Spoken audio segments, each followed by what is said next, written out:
কলকাতার উত্তর প্রান্তে রয়েছে একটা ছোট্ট গলি, আর সেই গলিতে আছে হাজারো শিল্পীর সাধনা।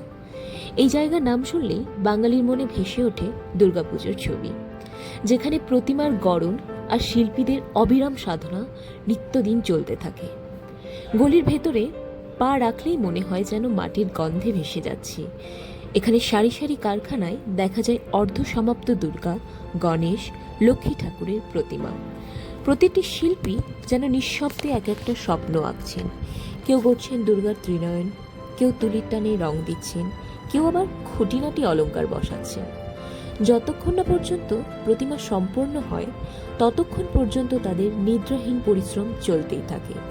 শিল্পীরা সকাল থেকে রাত পর্যন্ত শুধু একটা স্বপ্নে বাঁচেন, আমাদের এই দুর্গোৎসবকে আরও প্রাণবন্ত করে তোলা। কুমোরটুলি শুধু প্রতিমা গড়ার জায়গা নয়, এ হলো আমাদের উত্তর কলকাতার প্রাণ, আবেগ, ঐতিহ্য আর ভালোবাসার প্রতীক।